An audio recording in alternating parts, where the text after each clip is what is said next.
What's going on, folks? Ted from Immersion here, and we have some news about Errata for the 2024 core rulebooks and what's the status of Sage Advice, the article slash sometimes videos that Jeremy Crawford used to do that would give you official clarifications and updates on rules, really rules clarifications as a general rule. What's going on with all of that going forward in 2024, especially now that we know that Jeremy is leaving the company at the end of the month. So we have an article on D&D Beyond. Let's go ahead and dive into that. By the way, if you like this kind of stuff, consider subscribing to the channel. All right. So this was 2 hours ago as of me recording this. With the release of the new Monster Manual in February, all the 2024 core rulebooks are available for players to begin and continue to their epic adventures. Our sages have been hard at work scribing the first round of official corrections and clarifications known as Errata, as well as something just as exciting, the upcoming return of Sage Advice, updated to reflect rules, queries, answers from the 2024 core rulebooks. This is good. I definitely did reach out ahead of time I reached out before the Player's Handbook officially released to the public and had said, hey, you might want to consider making updates to these rules because, maybe release them as part of it, but better late than never, right? So the first errata, which we'll cover in this video here, is now available. The document, available via PDF, is made available for players with print copies of the 2024 core rulebooks so they can reference it. If you obviously have it on D&D Beyond, they've already been implemented. We saw this early on, but we'll confirm it here.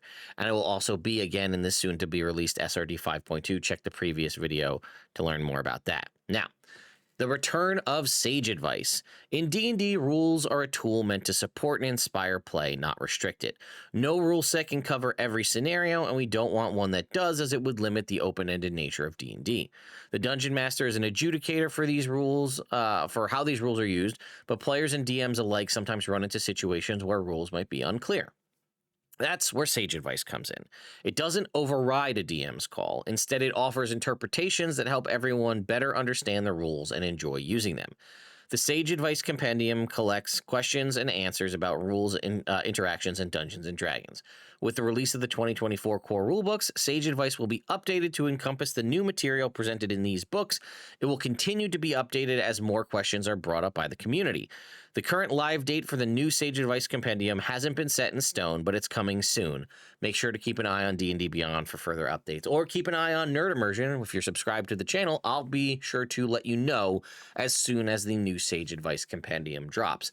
I love these articles because I love hearing where folks are updating or, what kind of the main concerns of the community are. So we can actually see some of what those concerns were because they were answered officially in Errata, which means if we get to the second publication of the Player's Handbook, by the way, that's also typically an indication. So it's not officially stated, but usually they don't release an Errata, which is updates to the actual physical text. They usually don't release those until they're entering into another print run of those books, which means that potentially we are in printing 2 of the Player's Handbook and that those ones will release with these updates inside them. So first off, what is Errata?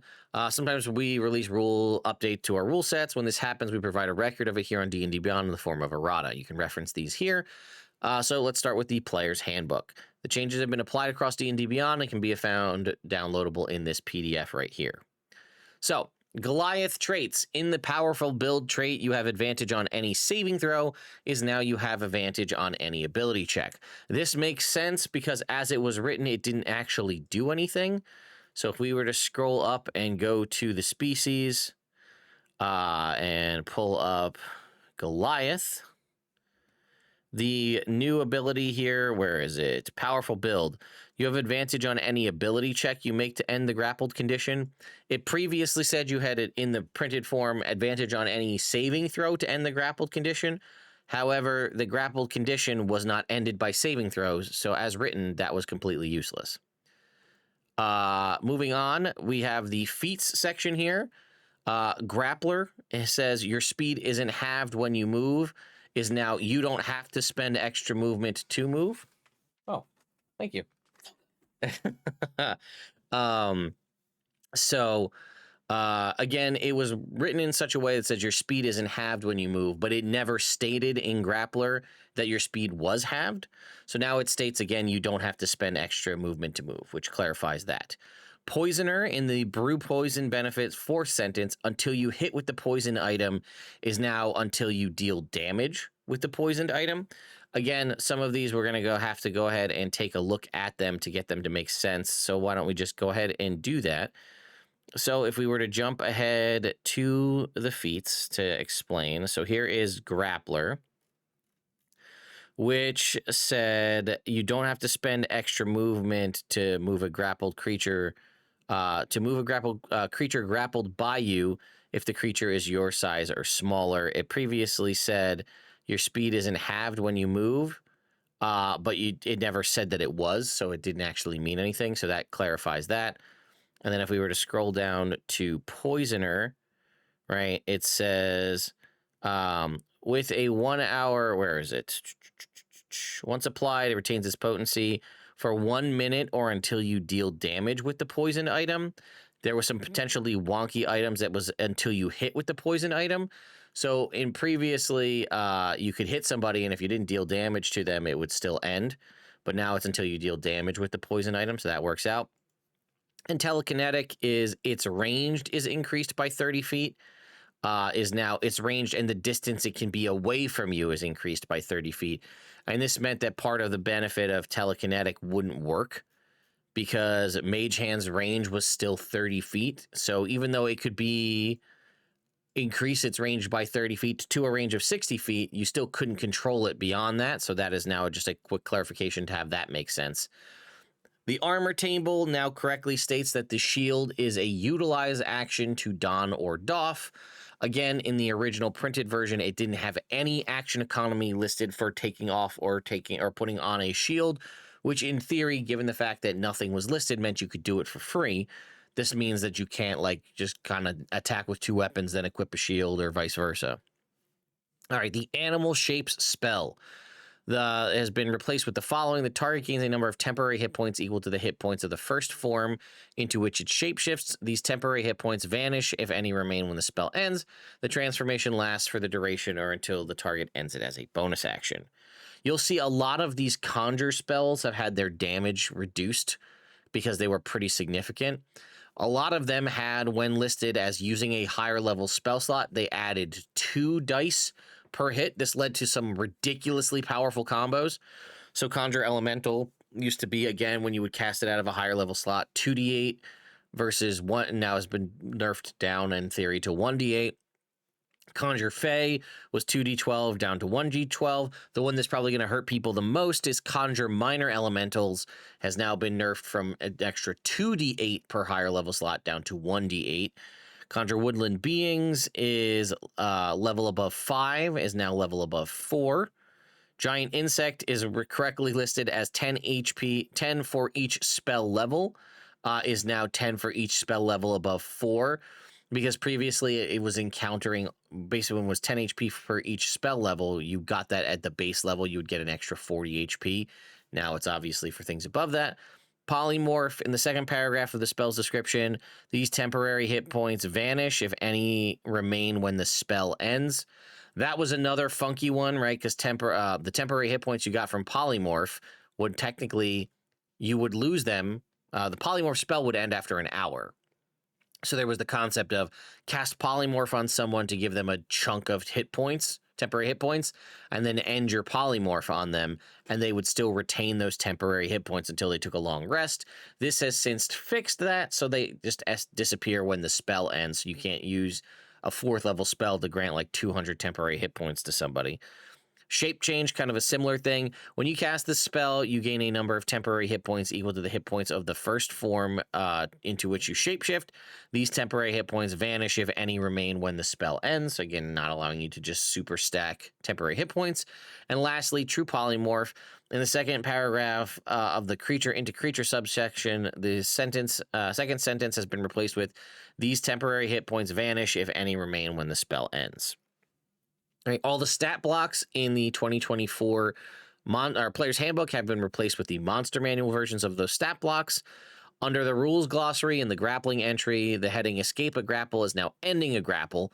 Also, the following sentence has been added to the end of that subsection. In addition, the grappler can release the target at any time for no action. There was no technical ruling for that. And then hide, in the second paragraph, you have the invisible condition. Is now have you have the invisible condition while hidden. I mean, you didn't just have it permanently. It's only while you were hidden. And in the third paragraph, the condition ends on you is now you stop being hidden, because technically invisibility wasn't a condition per se. All right, in the Dungeon Master's Guide, not a whole lot here. In the third row, the random treasure hoard table, 8d8 times 10,000 is now 8d8 times 1,000. And then for running a chase under dashing, the last sentence has been replaced with the following. A participant drops out of the race if it has 5 levels of exhaustion. A creature can remove the exhaustion levels it gained during a chase by finishing a short or long rest. And then a few updates here to the monster manual. So the Ancient Red Dragon, we'll see this probably across the board, is when it was listed as once a day, is now listed as once a day each. So if they had like 8 spells, let's say you had a whole bunch of spells, it would say once a day, meaning you could only cast one of those spells. Those have been shifted to once a day each, meaning if it had 8 spells, you could cast each one of them one time. Ancient White Dragon got its charisma bumped up to 18. It was 14 previously. The Arcanoloth got an AC bump up to 18. The Baylor has 287 hit points, which was previously 300, so they got a little bit of an HP nerf. Carrion Crawler's Paralyzing Tentacles goes from Dexterity to Constitution saving throw. Kind of like that a little bit better. The Cloaker is, while the Cloaker is attached, in the sentence that begins while the Cloaker is attached, bite attacks is now attach attacks. A little bit of a change there. Cultist Hierophant, Mage Armor is included in AC, has been removed from the spell list. Cyclops Sentry, Great Club is now Stone Club. Death Knight, again, all these ones you're going to see the twice per day to twice per day each. Same thing with the Aspirant. Great Club was changed to Stone Club for the Fomorian. The Galeb Door had just a change in its initiative score. So it had it's still +2 to initiative if you're rolling, or if you're using the static number, it's a 17, not a 12. Giant Frog got a little nerf on its bite. It was a +4, it is now a +3. Githyanki got the same kind of spellcasting name change. The Goblin Boss, they did transpose the numbers on the short bow. It was 80-230, which was supposed to be 83-20. Same thing with the Green Slot with the spellcasting. Ice Devil, senses blind sight 120 feet, was previously 60. And again, it's dark vision out to 120 feet. Kraken was fling large creature, is now large or smaller creature, meaning technically rules as written, it could only fling large creatures. That's a small little nomenclature thing. Performer Legend has a small nerf reduction of 1 to its initiative. Same thing with the Performer Maestro. The Priest got a +1 to its Radiant Flame to hit. The Pseudo Dragon, now this could be big. The final sentence is now, while poisoned, the target has the unconscious condition, which ends early if the target takes any damage or if a creature within 5 feet takes an action to wake it. Okay. Swarm of Lemures is Dexterity is 7, was 8. And the swarm large enough for a small creature is now large enough for a medium creature. And the Violet Fungus got a reduction in its initiative score of a static 10 to just a static 5. So this is very exciting to see Errata come out. Again, nothing too game-breaking here in the monster section, more or less kind of standard stuff. A couple of, clarifications. Some things did get shifted, like the Carrion Crawler going to a Constitution saving throw could be potentially big for the rogues and monks out there trying to get away with evasion. Not really too much on the DMG side, which is nice. And honestly, a lot of us have been playing, if you've been using D&D Beyond for your main rule set, have been using a lot of these updates already. But again, I think with some of them, it was very clear what the intentions were. Like I'd say with Goliath and with all 3 of the feats, it was very clear what the intention was. And while they were flubbed wording, what you were looking to do was very clear. Same thing, I think, with the armor table with the shield.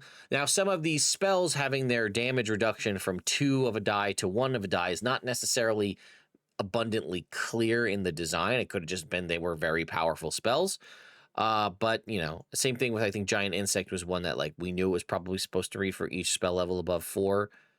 But it didn't. So I don't know. Let me know your thoughts and opinions on all of this errata in the comments down below, and I will see you all next time.